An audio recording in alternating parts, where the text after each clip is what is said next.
I don't know if this is the best decision, like recording this video right now, because there's like some background music of soapies. It's soapy, prime time, and the lighting. Plus, I'm anticipating the rise of my son. I'm anticipating that my son's gonna wake up. His nap has been quite long. But anyways, hi everybody. Welcome to Genuine Faith. My name is Tulu. I'm so glad you decided to click on this video. So I really wanted to do an intro video for 2024 and kind of give you the scope. Yeah. So first of all, I really want to say Happy New Year, even though I feel, I don't know, awkward about saying Happy New Year at this time of the month, because I believe Happy New Year is from the 1st to the 5th of January. Anything after that, it belated New Year. Okay, so it's been a great holiday season. I'm rested and rejuvenated, and the most empowering thing that has happened, like 2024 has just started and I'm already speaking about empowering things, has been the 10 days of prayer. It's been amazing. So we had a 10 days of prayer from the 10th to the 20th. The 20th was an 11th day. So it was a 10 days of prayer and fasting, just praying for the gospel mission for 2024, praying for church leadership. And also, I had my own little, personal thing going on. So last year's 10 days of prayer, 2023's 10 days of prayer, I was, also like very much involved, praying and fasting, and I was asking God to help my baby who was in my womb at the time, and we were having some complications. I was experiencing a threatened miscarriage. So there was bleeding and spotting and cramping, and it was scary because the previous pregnancy had resulted in a miscarriage, or what they call an IUFD, intrauterine fetal intrauterine fetal death.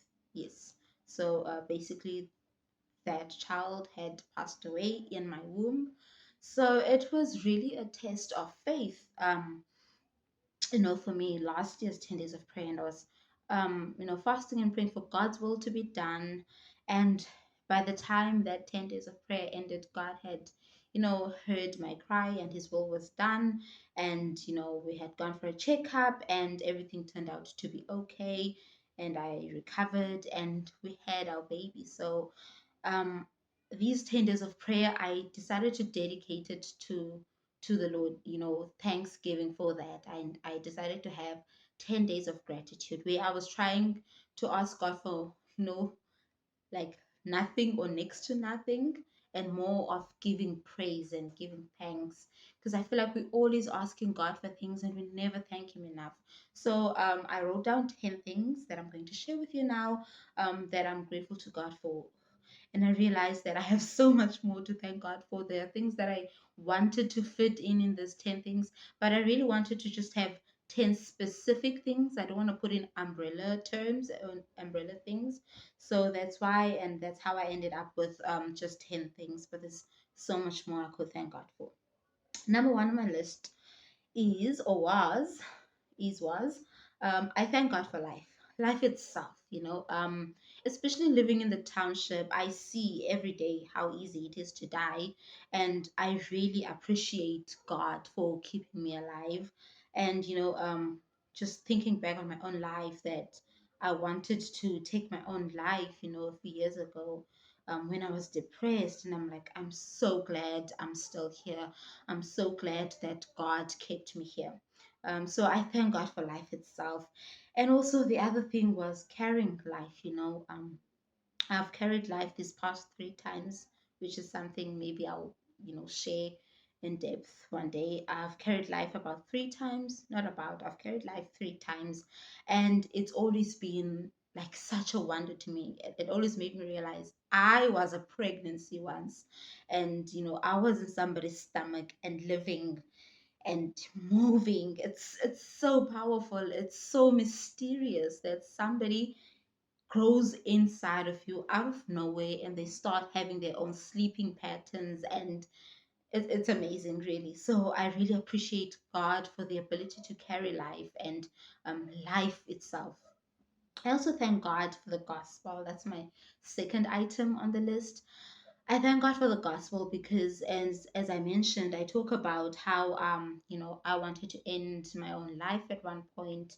What kept me alive, I guess, was the gospel. The grace of God and the power of God, for everyone who believes. The ability for God, His willingness to forgive our sins. Because one of the things that made me, feel like I couldn't live on or I couldn't go on was feeling feelings of guilt and feeling unworthy. But the gospel is the one assurance that I have that I am loved and I am worthy in God's sight. The third thing is I want to thank God for family. I especially appreciate my family because it links with the gospel. The fact that I was raised up by believers, I really thank God for that. I can imagine how difficult it might be to find God or to know the gospel or to understand the gospel or to believe the gospel if I was perhaps raised by, atheists. But now I was raised by hardcore believers. It became so easy for me to witness God because my grandparents, my grandmother, my mother, my aunt, all the people around me, even if they were like different denominations or some didn't even attend church, but I never grew up with any doubt that God existed. Everybody in my family just knows God exists, and I can see, and I've witnessed how He's worked in my grandmother's prayer life, and the things that she has always pointed God back to, and I can really testify, that God lives. So I really thank God for family. I also thank God for how family is just always there with you in a special way. I thank God for my mother who carried me here, um, like for a long time, and for like some season in my life, she was my like only family, only person that I could really rely on, go home to, and that's really amazing. Even now, as an adult, married woman, my mother is still a very important part of my life. So I really thank God for family. The fourth thing that I thank God for is my marriage. I really do thank God for my husband. Being with a partner, a man who loves God, it makes a difference because the one thing that we can always rely on, even if we have arguments or whatever challenges we face in our marriage, the one thing that sort of saves us or keeps us sane or keeps us afloat is the fact that we're both Christians and we can lean in to our belief in God and even the grace that we can give each other because of God's own grace towards us. I really do thank God. I could perhaps go on and on, but this video is not about, specifically my marriage, but I really do thank God for my marriage. The fifth thing that I thank God for, I thank God for friends. I was just reflecting, thinking that I've always had good friends, like since primary school. I don't remember having beef with anyone. Kubone, even in high school, I've just always been surrounded by good people, and I thank God for that. My friends have been a really big part of my life, and the love and the support that they have shown me is amazing. I also thank God for my child. Part of the reason why I was doing this 10 days of gratitude was specifically for this sixth point. I thank God for my child. I thank God for giving me a son. It's something I really would thank God for because sometimes people would make you feel as if there's something wrong about desiring children, but I desired a child and God gave me a child. The desire of the righteous shall be fulfilled, and God's will was for me to have a child. So I really do thank God for that.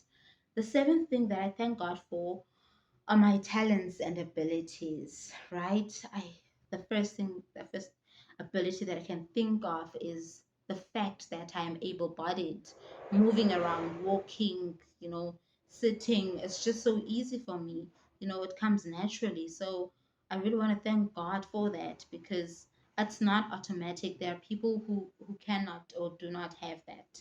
I also thank God for talents because that's how I can minister. That's how I can work for God through my talents. I also thank God for material things, right? I like was trying to sit down and do an inventory of every single material thing I have: books, cell phone, laptop, house, clothing, all those things I really thank God for because they seem like the small things, but they are the things that actually make life easier. I really thank God for those things. I also thank God for my health, existing in a body that's not constantly in pain and fighting disease is a privilege. I also thank God for, knowledge and information about how to stay healthy. That has changed my life, in a very positive way. The 10th thing I thank God for is social media. The fact that I'm here, able to share my faith, through social media. We always label social media as something bad, but it definitely can be used for good. And God has done that through my life. So thank you all for joining me in this video. I wish you a happy new year, and we will be, doing a lot of things in this year. I don't want to yeah, I don't want to say a lot, but there's such a lot that we're going to be covering. Dating and courtship, sex belongs to God, what they call purity culture, dressing modestly, true woman's liberation in Christ, teenage pregnancy, psychology and Christianity, childhood traumas and healing, grace that enables. I'm just giving you like topics here and there of everything that I have planned out for this year, but I hope that it becomes successful. And yeah, please stay tuned. Thank you all. Please do like, comment, share, and subscribe to this channel if you're interested in more content like this. See you in the next video. Bye. I reflect and I'm like, I have really good friends. There's a watch going off. I think it's an alarm.